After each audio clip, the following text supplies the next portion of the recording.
This is Outcomes, a show about uncovering the hundreds of micro-innovations that help make Australia's healthcare system one of the best in the world. On the show, you'll meet the doers, the Australian clinicians, care workers and healthcare professionals driving the micro changes we seek to showcase. Theirs are the stories we're here to tell. I'm your host, Will Egan, and I'm the CEO of AusMed Education. I'm really passionate about improving the health and prosperity of the people in my community. I believe Australia does have a great health system, and every conversation we have on this show highlights why. Today, I'm joined by Kate Renzenbrink. Kate has an extensive career spanning many areas of healthcare and has spent much of the last decade working in nursing informatics. In this show, we discuss what nursing informatics is and provide examples of the small and large projects that a nursing informatician or digital nurse specialist gets involved in. Kate has been part of large-scale EMR implementations across a number of Victorian hospital and health networks. In this episode, she shares many examples of the micro changes that these systems can help to catalyse. Digital health, that's the theme of today's conversation. Let's jump in and explore how this field can support and indeed drive improvements in patient outcomes. Well, Kate, thank you very much for coming on the show. Thanks for having me. No worries. So tell us a little bit about yourself, Kate. What's your background? Well, I've been a registered nurse for more than 2 decades. I think in another week's time, I think I'm clocking up something like 27 years as a registered nurse. And I've worked across a lot of different areas. Wow. Surgical nursing, medical, stroke nursing, also oncology, hematology, orthopedics, and women's health is probably my favourite area of nursing. So I worked as the gynae oncology clinic coordinator in my last clinical role and a clinical nurse specialist. So working with women who are having surgery for gynae conditions as well as gynae cancers. So ovarian cancer, cervical cancer, uterine cancer. Wow. And I think. There's more though. There's more. So there's I worked more. Keep going. as a breast care nurse as well, and also had a quick stint in aged care, and then found my way into digital health. And I think that's where I'm staying put. That's my specialty finally. Wow, that's a really storied career. So which of those areas, if I could ask, was your favourite? I really actually liked working in aged care. It was a very brief time, but the thing that I saw that was done really well was resident-centred care, so real person-centred care. We were the guests in people's lives. They're living in their homes and we're providing care to them around the clock. And I thought that was done beautifully.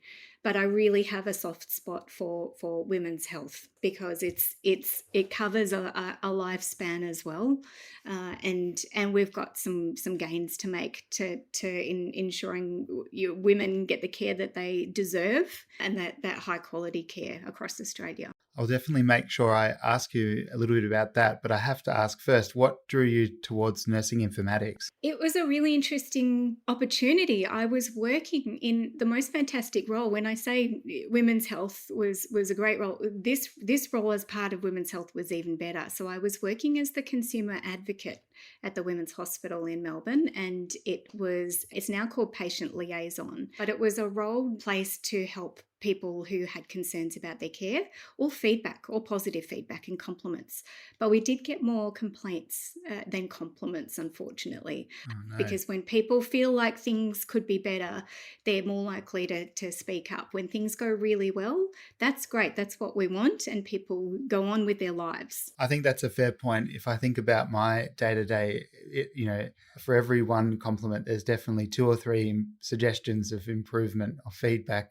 So that's a hospital setting. And were the vast majority of those patients about to give birth, or were they some of those other gynecological presentations that you were referring to earlier? There was absolutely everything, and as a specialist hospital, the women's, I think, leads in delivering care for very high risk women for all sorts of, not just maternity but other health conditions. So for me, I think I closed 1,600 complaints in 5 years. So I had two jobs, working as a nurse as well as in this role, and I saw the value of using that information that our patients were offering. They're telling us what was working and what needed to improve, and bringing that back into the system. And it was really interesting because you would think that the complaints were about rude clerk at the desk, or so and so the health professional didn't listen to me, and that really wasn't the basis of the majority of complaints. A lot of them were about quality of care, but a significant proportion were about access to services or access to information. So I had a bit of a brainwave. What can we do differently? And the thing that really struck me was we actually need to completely share with our patients. And this is actually a national standard now, partnering with consumers. It's number 2 on the list of national standards. So give people their own health information and design systems where that absolutely happens as default, and digitize it. So sharing information, getting away from the fax machines, these were the things that I was really thinking, this is it. And I was offered an opportunity to do a graduate certificate in e-health, and I leapt at the chance, and I haven't stopped for the last 6 or 7 years on that journey. Gone on to do my bachelor's of health informatics and all sorts of other things, because I think that's it for me, that we absolutely have to digitize health information, and we have to share it effectively with our patients and consumers so that they can be absolutely part of their own healthcare. They are the continuity of their own healthcare. So stepping back to the point where you made that realization, so you're working through 1,600 complaints over a period of 5 years, quite a feat, if I might say. But you're working through that, and what was it that caused that moment to go off? Is it the way that the complaints were being kind of permeating through the organization or feeding back to other clinicians? Was it the data collection itself inconsistent? What were the issues that triggered this interest? Well, that's a really good question. There is a big issue with the way we collect complaint data, because the system that we generally use in public hospitals in Victoria is actually designed for clinical incidents, but we're recording complaint information against clinical incident categories. So there's always a question about how are we what are we capturing, what are we measuring, and where does it go next? So it's very much a data problem, and how do we accurately reflect the experiences of patients and consumers when we've got systems that weren't designed for that purpose. Things have been tweaked over the years, and there's been big work to really shape the way we wanted to collect that information. And I think hospitals and health services generally are seeing the value of actually including consumer voices, always having connection with the consumer voice, and finding ways to go back out to the community and to say, does this work for you? Is this helpful? Or what else can we do, and what else do you need? Yeah, absolutely. So would a nursing informatician, is that the right term for that role? Or e-health nurse or digital health nurse? What's the preeminent term that is typically used? Yeah, what even are we? So for me, informatics is a bit different to digital health, but they're really under the digital health is the big umbrella. It's a specialty for me that brings in clinical and uses information and analytical sciences, and we manage, we communicate data, information, and knowledge in nursing practice. And it's a specialist role. I guess I'm the translator between tech and clinical. So I can amplify the voice of clinicians who use technology, as well as the patients who are using the technology.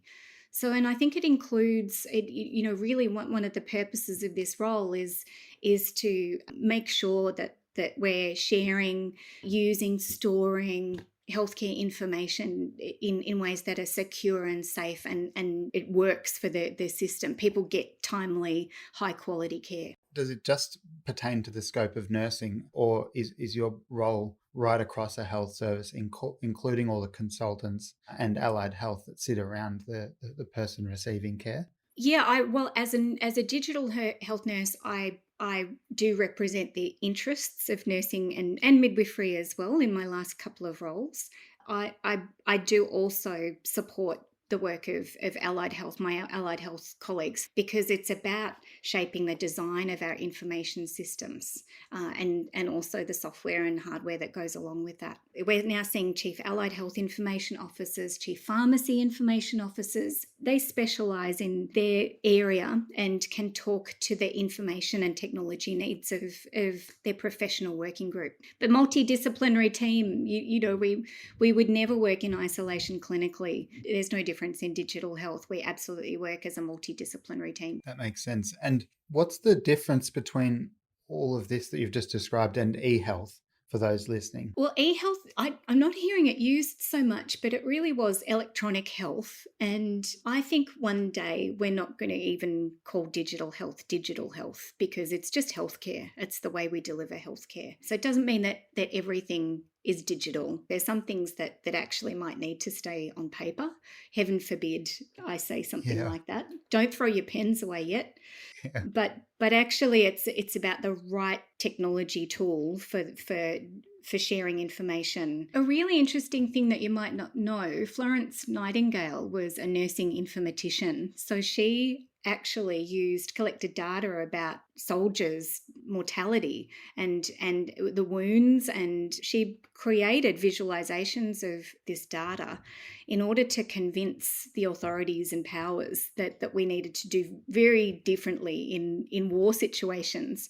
And she really was a proponent of clean air as well as fresh water and hygiene standards. And they were the things that actually stopped people dying. So they stopped the soldiers dying.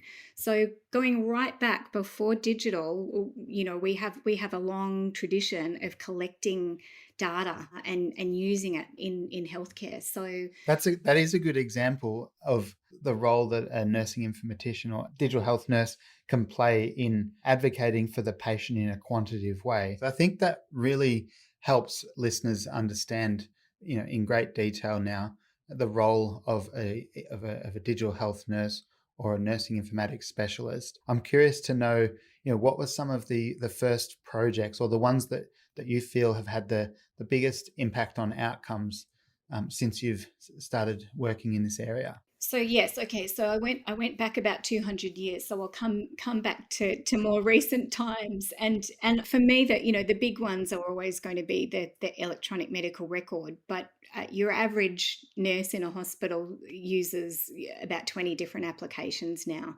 So I guess it's an ecosystem of digital applications.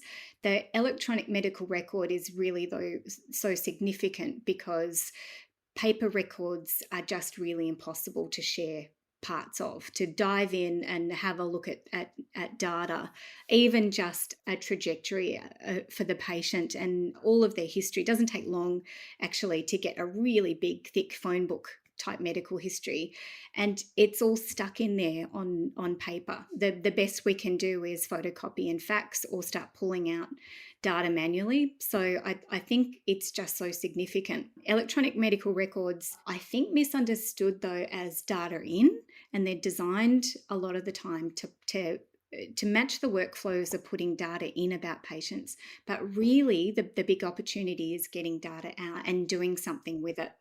So that could be identifying someone's unique health conditions and demographics to join them up to a clinical trial to treat cancer.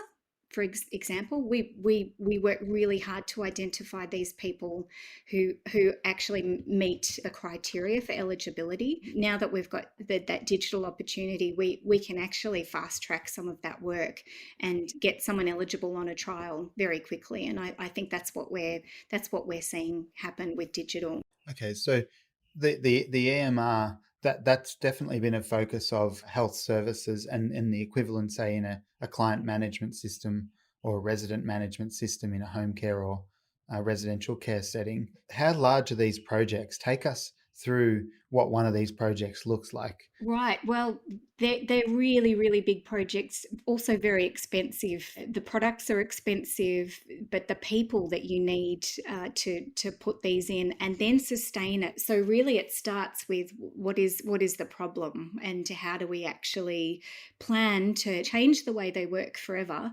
and move them into a digital environment where they're recording information in a really different way, so that the beauty of EMRs, but also the challenge, is that it's a networked information system where paper's just very linear. So a lot of what we do is work in a linear way, recording and documenting on official forms. So we have to design what that new, I guess, digital form looks like, and deal with some of the limitations and constraints of EMR systems. And then we've got to get these teams together and work really collaboratively with our clinicians and our support services teams, so that they help shape and design what the future looks like, and then we start planning for the implementation, so that once that design is done, and there's amazing amounts of testing to make sure the system is working as designed.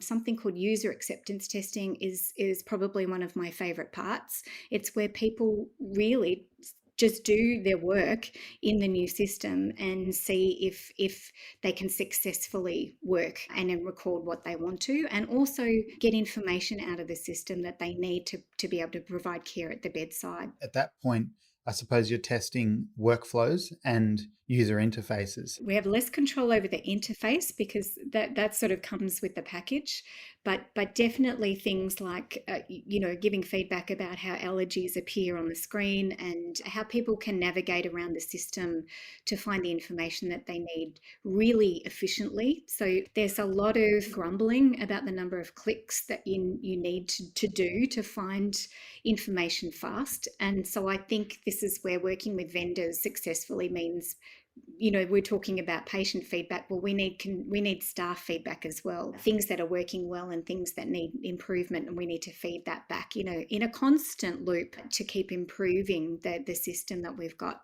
Interesting. So what are some of the measures between kind of the before and after? If we were to say that rolling out an EMR itself is an activity that a service can undertake in order to improve patient outcomes, how do we know whether that's actually happened as a result of an EMR? Because they are massive projects.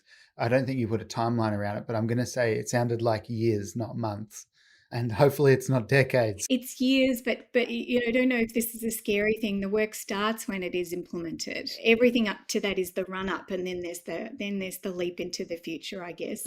The teams that keep the lights on in the system are so important, and then there's teams wrapped around looking at keeping some surveillance, so some monitoring of clinical incidents and issues that actually come out of just the use of a new system. So there's an initial challenge, and adoption is talked about a lot, as well as optimization. So how can we help staff use it properly as it was designed without reverting to a lot of workarounds when they're frustrated or things don't quite join up in the system? We've really got to be conscious and listening out for those workarounds so that we can do something about them, because we don't want to increase the clinical risks related to the use of a system. Thinking about the benefits of a system. So this is really formalised in a health service, that we absolutely look at what are the benefits going to be, and then we put some measures in place so that we can track how these benefits are going. The other thing that we do is lots of audits. Are people using it appropriately? Are they looking at patients they're not meant to, for example, which has happened in the past? And how can we make sure there's an integration of the systems that might actually draw data into the EMR as well, so that no one is locked out of anything. Okay, and that data flow, that could be hardware as well, I'm guessing. So certain equipment or devices in a room with a patient, as well as other systems of record, for example, a medication dispensing system. Is that the case? So it's really interesting, when we think about what do staff need to write notes. Well, they're going to need a keyboard, but what if the new systems that we're seeing just record voice and do voice to text? Does that mean we don't have to have keyboards anymore? So people in my role need to be able to say, well, we actually need a range of tools. We need to let clinicians decide for themselves what their day looks like and what tools they need to do their job well, and support them, give them the resources and let them get on with it. But interestingly, things are definitely heading towards the mobile. Mobility has a lot of potential. But can they do their whole job on a mobile? I don't think we've got an answer to that question yet, but we're definitely pushing forward on it. And the automated dispensing cabinets, I feel like they're a good opportunity to push forward on medication safety. We traditionally had medication stored in drug rooms on the shelf alphabetically, and it's kind of easy. It's easier than you think to sort of get the wrong thing or the wrong dose of the same medication. And although we have really good safety systems and we're very conscientious and diligent about checking what we're doing, it's an environment that is prone to interruption and noise and distraction. So anything that we can do to engineer out some of these potential errors, process errors, is really important offering that digital gives us. So automated dispensing cabinets actually store medication. It pulls from the medication chart in the electronic medical record and can help restrict you to the right medication for the right patient at the right time. But then, you need to make sure that you sustain that right to the bedside. So there's some technology also that helps recognize the medication that you're giving. There might be a last check step like a barcode scan to absolutely make sure that we've got all those rights covered and that we don't cause harm to patients. Having that digitized means that pharmacy can keep eyes on, the whole hospital and the stock that they have. We used to run to other wards to borrow medications and then we'd come back, and then pharmacy have no way of knowing that, down in that ward 2B, there is no more IV ceftriaxone because it's been pilfered by the other wards. To a lesser extent, I think people have also been interested in stopping medications being stolen by staff, actually. There's a tradition of healthcare workers treating themselves, and it's not really appropriate to take medication to treat your own condition from hospital stock. Security, though, is an interesting point, and I might just ask you a little bit about this. So when these systems do go online, what's the risk management stream, especially from a cybersecurity standpoint? Hacking, password management, identity management. We do hear as well of hospitals all across the country, they are targets, but effectively being breached, maybe losing access to their system for days or weeks on end. So moving to digital, it is about access, appropriate access at the level, authorised access. So EMRs generally have lots of tiers where that can be sorted out, and of course, and we're monitoring who's accessing. So lots of systems in place to ensure that only the people looking after you are accessing your record, or they're accessing information such as your demographics in order to be able to structure your appointments, for example. So there is no clerical staff looking through your clinical notes anymore, whereas in paper that could easily happen. So splitting off into those groups is one of the ways that we deal with privacy and confidentiality. But when we're talking security, you mentioned breaches. Cybersecurity is absolutely a big thing. Making sure that the data that we've got in our systems is here in Australia, that we have legislation and requirements around that, and that we've got tools in place that help keep the security and integrity of our digital health information systems, and we're watching it as well, because as you know, there is a huge black market for health data, especially when it's linked with identity data and maybe financial information. Kate, once EMR's rolled out, you had an example of a project that you were running around blood tests. Yes. So effectively that it surfaces a whole lot of data that otherwise you would have had to have typically collected before an EMR was in place, presumably manually, or at least through a quality initiative, made a project, a special effort around that data collection. It would seem to me that once the EMR is rolled out, that's no longer necessarily the case, and you can maybe move towards an analysis faster. But Yeah. could you tell us a little bit about this example of the kind of project around reducing blood tests that people were having? There's a huge amount that nurse unit managers do to monitor and promote the safe use of the EMR. So there's already indicators and data that we get out of the EMR that gives nurse unit managers a view on how their staff are using the system, and then gives us an opportunity to uplift everyone's skills potentially and do some targeted training. You take someone's blood as a nurse or a doctor, and you don't go back into the system to say that you've completed that task. So request for a blood test is basically, it's a referral to pathology for information.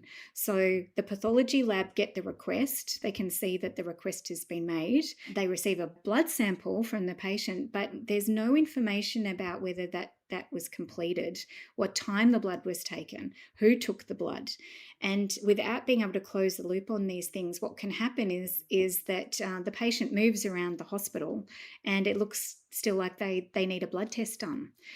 So having extra blood tests is no good for patients, especially when they're very, very sick. If you don't have an accurate time on the blood sample for time critical blood tests, such as testing for cardiac enzymes in the setting of a potential heart attack or a suspected heart attack, it really challenges what we can do clinically. So here's a safety issue that is created because it's really tricky for staff to come back and complete things in their EMR. And when I say it's tricky, this is what we discovered. So we did a little investigation into this problem because it was thousands of tests when you think about the volumes of patients coming through emergency and inpatient wards.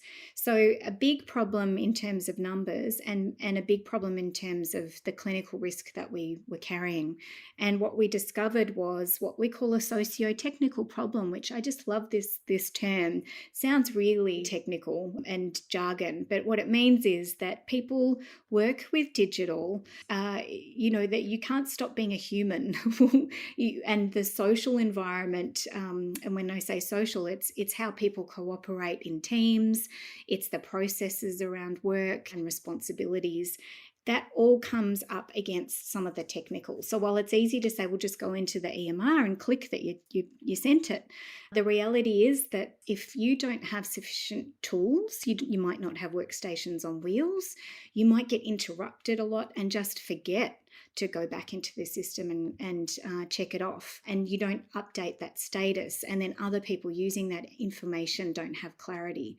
So it was a super interesting investigation using EMR data. And we had 2 nurse unit managers who were really keen on trying to solve this problem. And they worked in the cardiology wards, and they take a lot of blood tests. The nurses there do lots of early morning bloods on their patients. So what we discovered was that the issue was really it wasn't the ward nurses, it was more staff in ED, which made a lot of sense at the time for me because they had yet to go live with the EMR module. So that was what was coming in, and they didn't have the equipment that they were going to get as part of the EMR implementation. So they had the right intentions. They obviously had brilliant qualifications and clinical experience, but it was the gap around the hardware and the software that was helping create this problem. Okay, and then once that EMR was rolled out in the ED, did the problem go away, or does this socio-technical barrier still exist? The distance between the moment you take the bloods and the next time you're standing in front of a computer or an interface to confirm the sample collection? Yeah, and speaking about lots of other different health services too, these problems tend not to go away completely because what we're talking about is the complexity of people, process, and product. So it's very hard to solve. You can solve one of those things, but there's always some pressures, some workarounds, some people working in time pressured environments, making the best decisions about what to do with their next minute. So we always have to go back and look at how things are working and start tweaking. But I really like that improvement angle. I haven't found out if it's absolutely improved, but I imagine that people working in one system definitely helps engineer out the opportunity for error. So if there's only one system to work in and they've got the workstation on wheels next to them, or even better, a mobile phone, what we need to do next is automate it if we can. So, I love the idea of nurses walking into a room and the room actually recognizing who's the patient, who's the nurse, and what's going on without having to necessarily log in and log out all the time, because people hate entering 14-digit passwords, for example. So we saw a lot of improvement in the use of the EMR when we had tap on, tap off technology.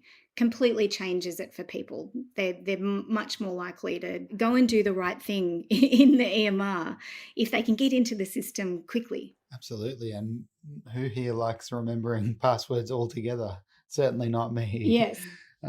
So maybe to finish off, it'd be great to hear whether we've kind of arrived. You mentioned earlier in the show, that you think that digital is a temporary term attached to health, just to help facilitate the transition from a paper-based or analog system to a digital system. Does that mean we're at the end of this journey, or is there new frontiers opening up? Really interesting question. I feel like we've just started. I think there's a critical mass needed. In Victoria, we've got a lot of hospitals and health systems using lots of different kind of software. And the big challenge for us now is still sharing. So whereas we were faxing, and we still fax within hospitals and then between hospitals and between hospitals and community or primary care, I think we've basically digitized that same problem, because we don't necessarily have software that talks to each other in a way that keeps coherence and meaning, when we send information. So we have some big jobs to do, and I work as a digital health advisor for the Australian Digital Health Agency. So I try and bring a nursing voice to that work about, how are we going to agree on how we're going to share this information and what's the infrastructure that we need, and then right down to what support do organisations and working groups need to be able to do this, and again make sure it's safe. Okay, and Victoria has, my understanding, multiple instances of the same system, but they're not necessarily interoperable, such that if you have a procedure done at the Monash and then you attend an outpatient clinic in the Austin, the records aren't shared. Is that still the case? Or Yeah, definitely not shared. They might be able to be shared technically, but we've got those security provisions and privacy and confidentiality. So I can't go logging into Monash's system to have a look at a patient. But I think that the issue is there's so much data and information, not all of it is relevant. So what we really absolutely need to do is what is meaningful and relevant to share. So at Bendigo Health, we were having a look at how we could develop a transfer summary that could be shared electronically or in paper form, because not everyone's got a system that can receive it. But what happens when it's 60 pages, with some gobbledygook in it? No one's going to look at it, and important information is going to be missed. And we know that happens on paper already. So what could we do to make sure that sharing occurs in a meaningful way, and it occurs with the patient as well? Because I mentioned they're the continuity through all their care, and they can actually spot when things are missing or incorrect. Okay, that makes sense. So last question, is Australia at the forefront of this? FHIR was actually, I believe, a standard that was set by a Melbourne-based researcher, and that standard now has been adopted globally for medical terminology. Does that mean Australia is at the forefront of this space, or are there things going on elsewhere in the world that we need to know about and start bringing home? Yeah, I think we're kind of at the forefront and we're catching up at the same time. Because we're a smaller footprint, it feels like we're further behind. There's some things that we're definitely in front of. But what we're talking about is making sure that systems can talk to each other, and that's called interoperability. So being able to layer systems on systems, have a mobile app that sends your data to your healthcare teams, and it's uploaded or it's stored in the system, but in a way that protects, again, the integrity and the meaning of it.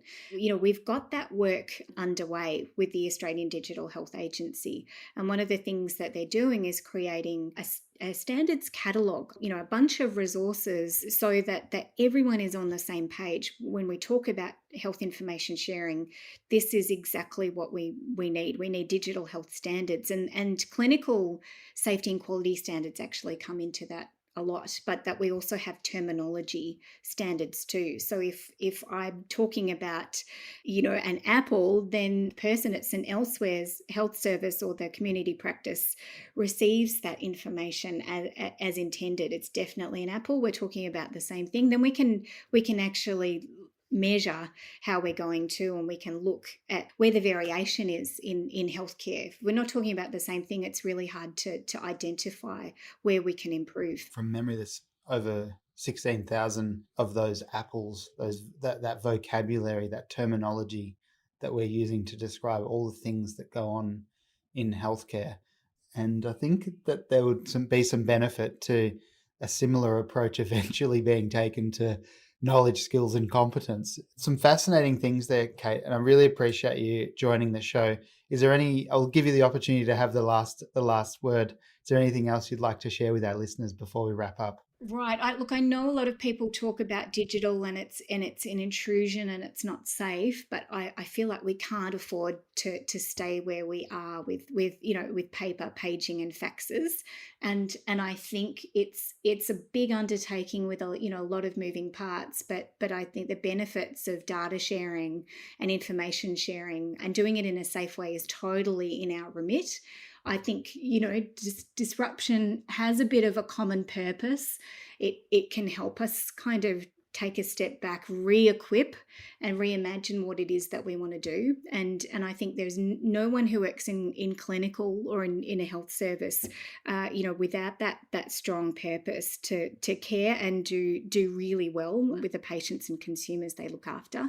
So I think people need not be put off or scared. I want people to get involved and speak up and, absolutely help in the design of these systems, because the people that are using them are best placed to identify the problems, but also the solutions. Well said. That's fantastic. I think I totally agree. And the consumers are certainly demanding for this type of change. Just look at how much personal health data we all collect now about ourselves. So thank you so much for being on the show, Kate. Some fantastic insights, and we'll see you next time. Great. Thanks very much, Will. You've been listening to Outcomes, a show about uncovering the hundreds of micro innovations that help make Australia's healthcare system one of the best in the world. This podcast is produced by AusMed, one of Australia's leading providers of educational content and software to the health, aged, disability, community and allied health sectors. To find out more, head to our website, ausmed.com.au. To make sure you don't miss an episode of Outcomes, be sure to subscribe to or follow the show in your favourite podcasting app. And while you're there, please leave us a 5-star review, as it really helps others to find the show. I'm Will Egan, and I'll see you next time for another episode of Outcomes.